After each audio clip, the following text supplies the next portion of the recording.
We help leaders, organizations, and teams adapt to the new ways of working in the emerging post-pandemic world. And in addition to all the amazing work that the Cosmic Centaurs team does every week, they also produce this weekly video series, Center Stage, every Thursday afternoon, 2:30 p.m. UAE time, where myself and some really great guests explore bold ideas about the future of work and learning. Before we begin, since today our conversation is going to be about the future of the office, if you are around, do leave a comment about where you are today and where you're working from. We'd love to kind of see where our audience is today. And as always, you can leave your questions and your comment in the comment box, and both myself and Tala, who's helping me produce this show, will be on the lookout for those. And we're hoping that Hamza can answer a few of your questions. Today we're hosting Hamza Khan, an incredible young entrepreneur. Hamza is the co-founder of Letswork. In 2007, he was selected for the E25 entrepreneurship program at EMAR. And 3 months later, he launched Letswork with his co-founder, Ahmed and Haiti. Some of you may remember Ahmed from our Cosmic conference last July. Letswork is the Middle East's largest flexible workspace solution provider. It allows users to work from 60 different co-working spaces and work-friendly cafes and hotels across the UAE with a single membership, as well as instantly rent meeting rooms and offices anytime, anywhere. The rise in remote working following the COVID-19 pandemic has made Letswork the go-to platform for over 20,000 freelancers, entrepreneurs, and corporate employees to find affordable, flexible, and inspiring spaces to work, meet, and connect. Hamza is also a qualified lawyer, having received his law degree from the London School of Economics and having previously worked for Clifford Chance. Hamza, we're so happy to have you today as a guest on Center Stage. Thank you, Marilyn. Thank you so much for having me. What a great intro as well. So thank you so much for that. Brilliant. I'm glad you like that. So let me introduce the topic then. Today, we're going to be talking about the future of the office. In the last 12 months, we've learned, and many organizations have learned, that for many knowledge workers, being at the office every day isn't really a requirement. And of course, the data shows that this trend is here to stay. The McKinsey Global Institute estimates that more than 20% of the global workforce could work the majority of its time away from the office and be just as effective. And while we know that not everyone has the means or is in a position for distributed work, we also know that employees would like the option to work remotely. A recent Owl Lab survey found that 77% of respondents agree that even after COVID-19, having the option to work from home would make them happier. And beyond happiness, employees are now accustomed to these new work models, and the majority say that they prefer them. 80% state that full-time workers expect to work from home at least 3 times per week moving forward. And we've seen so many organizations make these announcements. This week, I think it was Citibank who said that moving forward, their staff would not be required to work from the office for more than 3 days a week. And so, of course, flexible and hybrid work models have played a big role in potentially enabling this organizational strategy. The market value of flexible workspaces is estimated at about $26 billion. That's no small play. And today, Hamza will tell us about how Letswork has adapted to these recent changes and what are the prospects of the future. Hamza, I want to start you off on a tough question, I think. My first question to you is, do you think the office is dead? The office, in my opinion, is not dead. I think the office is probably just reborn. I think the office has actually just been redefined now as to how, where, when, why, and how it is going to be used and needed as part of an organization sort of day-to-day sort of strategy. So I don't think it's dead, but I think it's definitely been redefined and reborn. So where do you work from every day? Well, for me, I work from our spaces. I work from home if I do want to get some stuff done by myself, or I work with our team in one of our Letswork spaces, or I just work individually from our spaces as well. So honestly, it really depends on the day's requirements, on the day's needs, on the calendar, and all the other sort of different things as well. But I think the where I work from, it really depends on what I'm really feeling like on the day as well. Yeah, I mean, we have a lot of conversations. I'm an architect, by training, even though I never built anything. And so I really love to kind of theorize about what it is about the office that made it such an important piece of corporate and organizational life, but also perhaps what are some of the aspects of what the office used to bring that we are going to still need to have around? And I really love you saying the office has been reborn. What do you think are some of maybe the experiences that one gets in a corporate office that you think are here to stay? And which ones do you think are going to maybe move somewhere else? I mean, number one, obviously humans are social creatures, right? So at the end of the day, it's that sort of that knowledge osmosis that happens between you and your peers, between you and your boss, or you and your subordinates and everything. So I think that's the main, that's the most, the glaring sort of most obvious thing that's been missing in this pandemic world. It's like for the past 12 months, a lot of people have just been working from home, and for them, they really missed out on that sort of interaction. And although for some people, that it's for the better. Sometimes people may have maybe of the opinion that they really don't want to know what their coworker's cat has been up to this morning, but I think I don't know. I think whether it's on a personal level or a professional level, I think it's super important for people to have that day-to-day interaction with their coworkers in real life as well. You can't solely rely on like an annual sort of a summit where everyone comes together, or an annual, or like a once a month sort of meetup where people just catch up in person. I think it needs to be a little bit more regular than that, and that's why I think we're seeing a lot more companies going for that. Like with Citibank, for example, where they want their employees to be happy to have them work 3 days a week, but the other 2 days please do come in the office, because we do want to have some sort of some structure as well.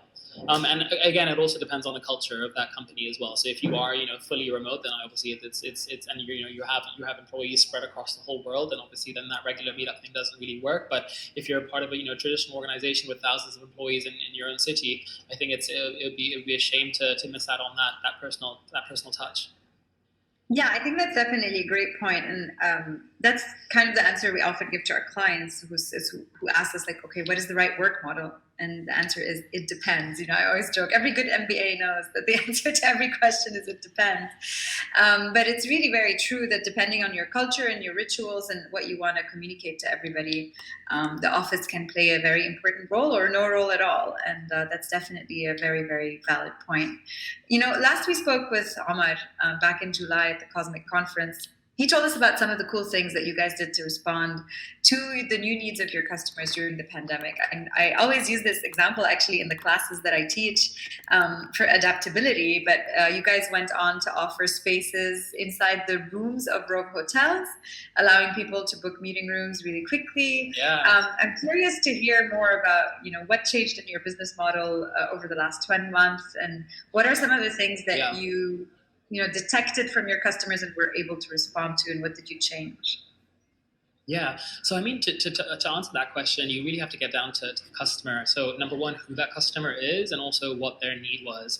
So over the last 12 months, I feel it's pretty clear to us from our members database, basically, where we've realized that our customers have essentially evolved from being when we first started the business 2.5 years ago. Our target market was essentially freelancers and entrepreneurs and small teams of 2s and 3s, like small businesses who are just looking for a cheap, affordable, flexible workspace solution, basically, where they can just come and work from on a day-to-day basis and just call that their office for the day, because the other alternative solutions were just either A, very expensive, or B, just not flexible enough.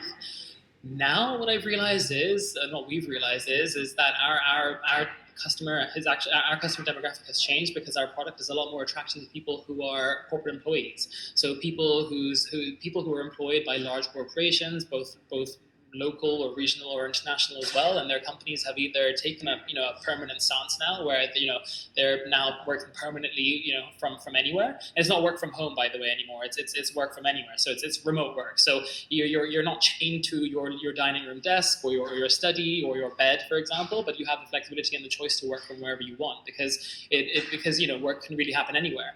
And so that's where it's been evolved. And so with that new sort of demographic of corporate employees who sometimes may be a little bit more wealthier, or perhaps may require or need some more professional spaces and more sort of services, and maybe something a little bit more quiet, because they're in Zoom calls all day with their colleagues and stuff. So we've also evolved into the type of the spaces that we offer as well. So originally we were only really working with F&B outlets, so work-friendly cafes and hotels and lobbies and stuff. But then we've sort of evolved that to work with co-working spaces as well. So initially, people who big businesses that were our competitors before, we actually sort of brought them into our ecosystem as well, and we're working with them as opposed to working against them, which has been really great because people just love the choice of being able to work from cool, friendly, casual cafes, and where they can grab a bite and also meet other people and meet their colleagues, but also really get down to work and really focus and be completely isolated and just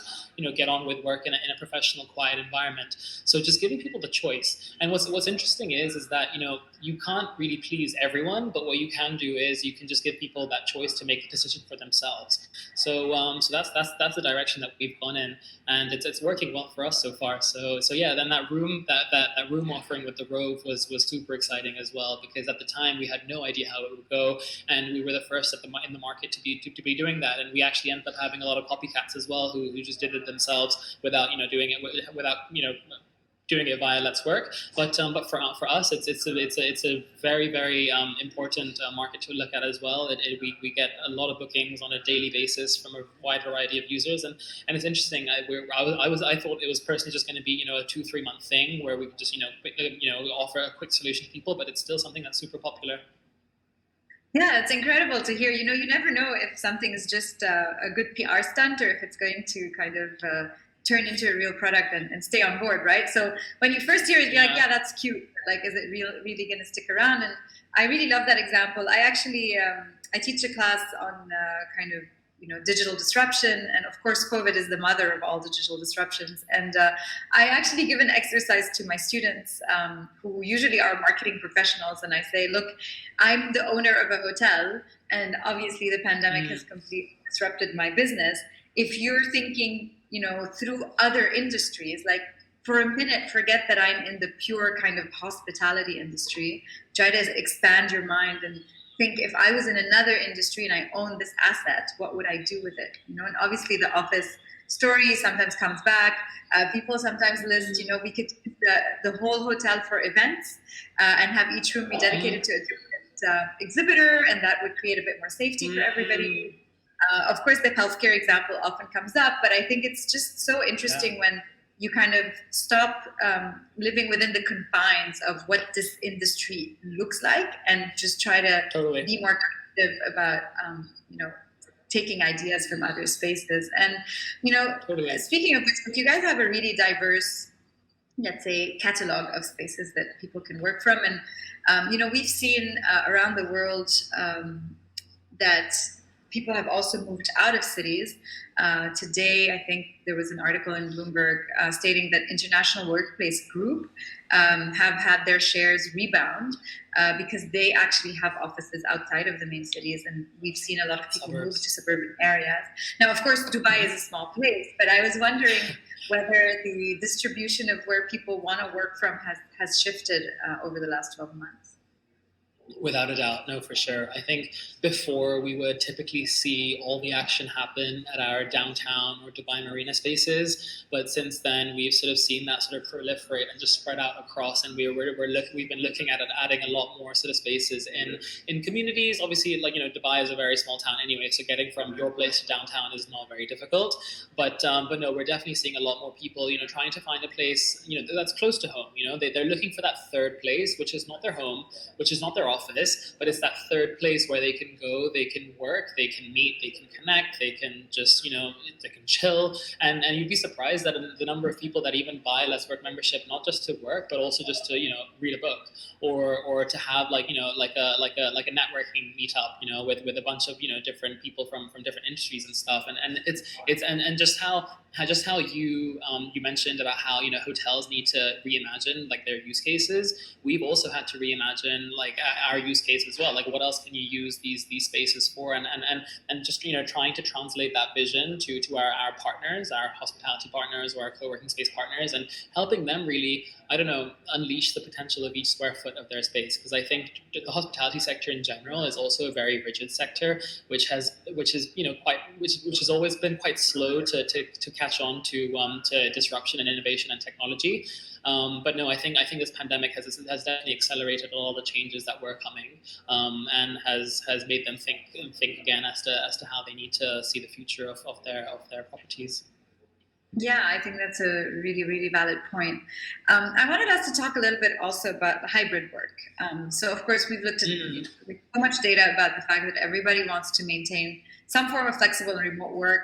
The global workplace analytics tells us that employers can actually save over, global statistic, of course, depends on the country, but on average, they can save over $11,000 for each half-time telecommuter per year. So if they just let people work from home half of the time, then in terms of kind of saving, that's where they're sitting. And I was wondering, what are your thoughts around hybrid work models and companies that are bringing that into their strategy? And what do you think the implications are going to be for the industry that you operate in?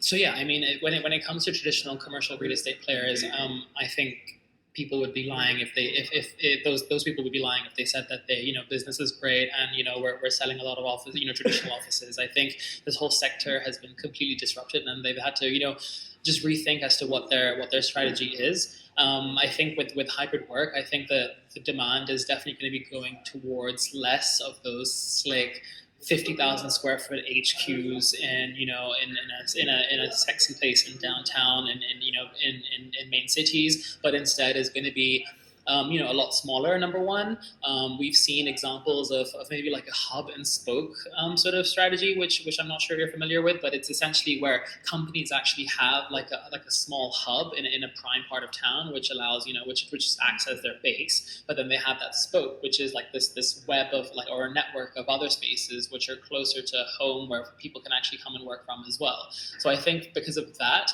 I think we're going to see a lot more demand for smaller, more flexible, more ad hoc spaces. And hopefully, we hopefully are trying to be well positioned to be in a place to really monetize and make the most of that, because yeah, again, like this, the hybrid model is where it goes, is where the industry is heading. And I think as companies as well, I think with a new generation of millennials and Gen Zs, which are going to be coming into the workplace every single year, that in order for a company to maintain that competitive edge and attract the best talent, they're going to need to offer that flexibility. They're going to need to offer that the requirements or the preferences of these employees. And so flexibility and giving people the choice, I think it comes to the top of a lot of Gen Z and millennials. I think you'd be able to sort of tell us a little bit more about that with the research as well. But no, definitely, I think hybrid is definitely here to stay. Yeah, that's a great point. I mean, that's always a conversation that we have with clients, because there's obviously the sort of the sanitary response, which is like, what do we do right now? But there's also the question of, okay, well, at some point the peak of the crisis will kind of be behind us, but what are you going to do to set yourself up for success on the long term? And to your point, adapting to what the talent is going to require, having a choice. If you're someone who's in demand because you happen to have the right skills or the right background, and you have a choice between two organizations and one of them is willing to be flexible, well, guess where you're going to go, right? And so that's definitely like a long-term consideration and a reason for people to not just say, oh, no, we don't have this problem, we're just going to come back to the office when this is done. Because sure, I don't think that everybody needs to be remote or everybody needs to be flexible. It might not be the right approach for their industry or their process, but at some point it's just, but will your talent have a choice? And if they do, how are you going to remain competitive in that space? Marie from the audience is asking, what do you think of Airbnb's workation initiative that allows people to book remote working destinations? I hadn't seen it. I actually had to look it up really quickly when we were talking. Super cool. No, super cool. I have my gut feeling says the whole world, once it's maybe even this summer, if people are maybe vaccinated and restrictions for travel sort of start easing up a little bit more, and countries which would have relatively great weather in the summer, so say Europe and North America, if people start being able to travel there, I have a feeling people are going to be taking long working vacations, workcations, as we also advertise as well on our Let's Work platform as well, for the hotel rooms which we've converted into offices. I think people will definitely be taking workcations where they'll be spending they'll be renting a space on Airbnb, like a house with friends maybe even, or even just a small apartment in say Barcelona or Madrid, and just working from that little apartment. And if they could either be working from that apartment, or they could to sign up for a membership at a co-working space, or just come work from one of the cafes in Madrid and spend the day working from there. And as long as the time difference isn't too difficult to manage and maintain with your original sort of company's office hours and stuff, I think that'll definitely become a lot more trendy and having a lot more. I remember reading about I can't remember what the company was called, but they were a company that actually organized 2-week or 1 month long stints as well, where you basically brought together people from various different companies.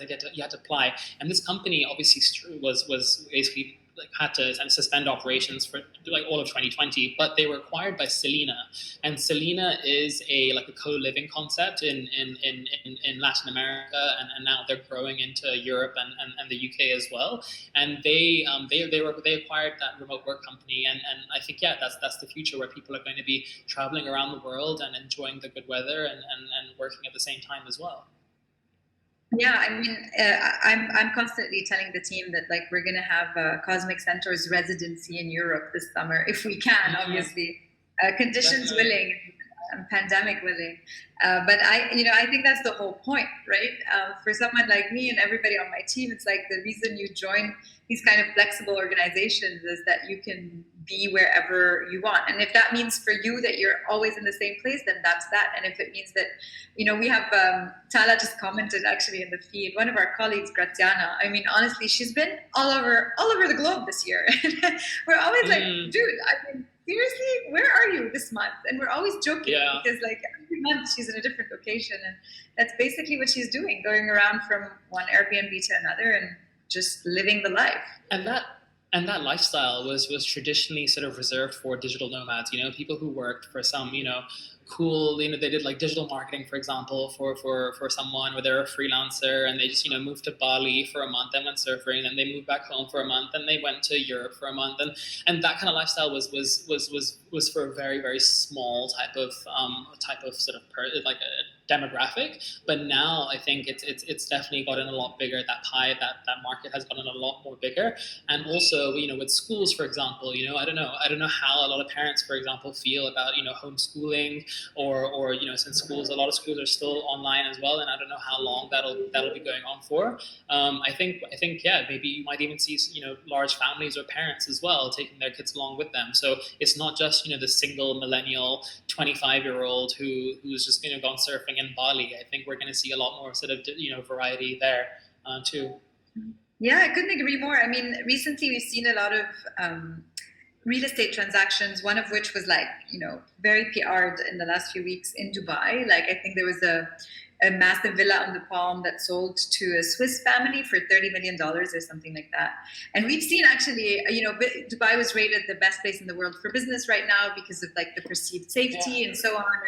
And I was joking with my husband the other day. I'm like, listen, we need to start a school that does 6 months in Switzerland and 6 months in Dubai, because there's going to be so many, even if it's just 20 families, but there's going to be so many people, to your point, who are now kind of saying this isn't reserved for people with no responsibilities. It's not like, oh, you're a cool 25-year-old and you can do whatever you want. But now people who previously would have never considered having this kind of flexibility be part of their lifestyle, like parents who've always said, oh no, but we're grounded by the school of our children, are now saying, well, clearly we're not. So how about we innovate on that point too?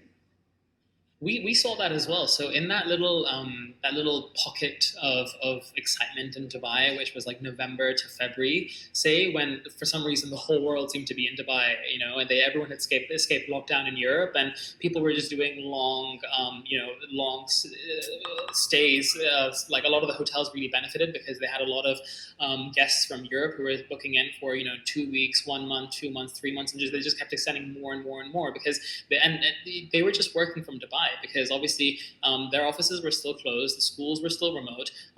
The parents would either be working upstairs in the room, and the kids would be downstairs on the laptops in the all day dining area. We saw a lot of that as well in hotels like the Rove La Mer just opened with their beach resort, and you had a lot of long stay guests from France, which I found so intriguing. Like we suddenly saw. I remember seeing on our membership database. I remember seeing like a whole bunch of French and English like country codes, like because obviously you need to sign up with your name, number, and email. So in the phone numbers, like I said, I started seeing so many more French and British country codes, and I thought, wow, that's so interesting that people are signing up for Let's Work just for the time being while they're in town.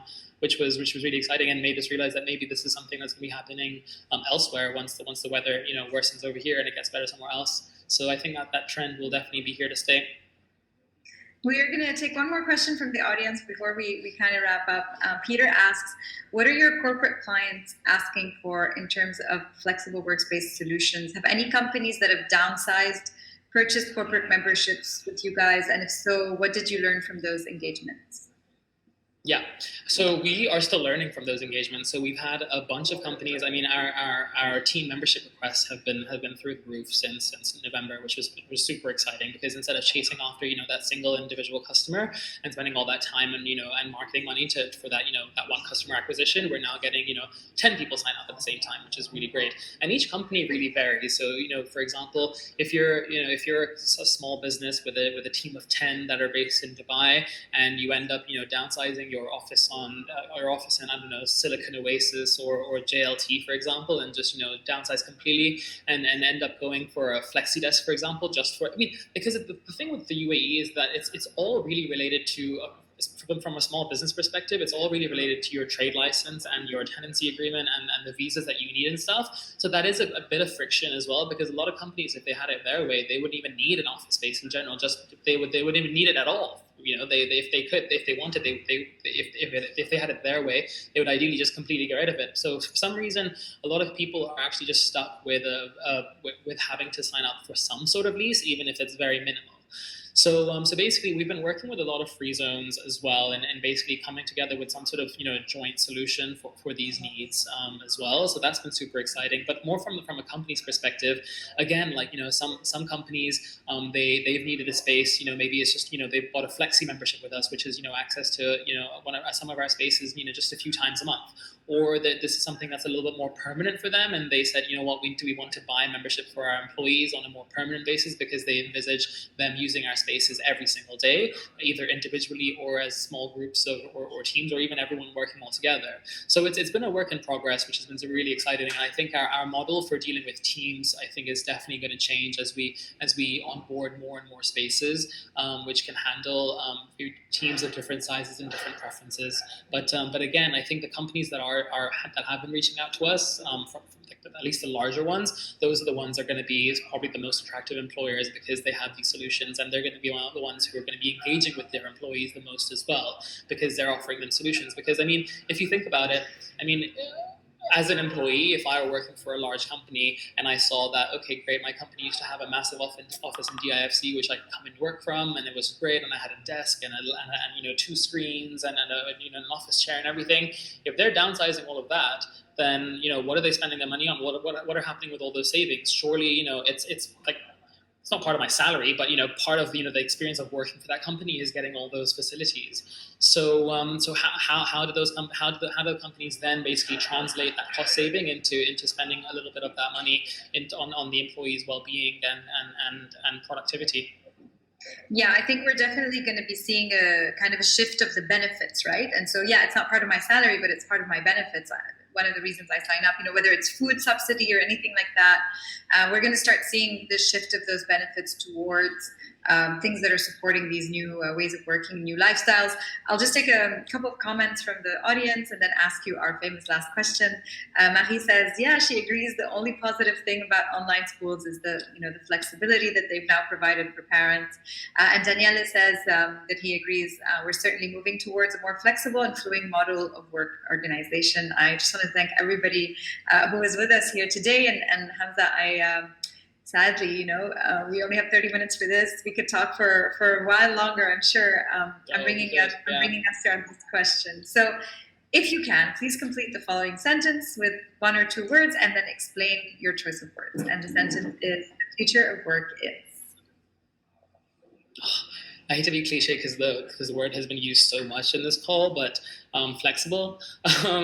But no, I mean, no matter no matter which angle you look at it, it's flexible about how you work. It's flexible about where you work. It's flexible about who you hire.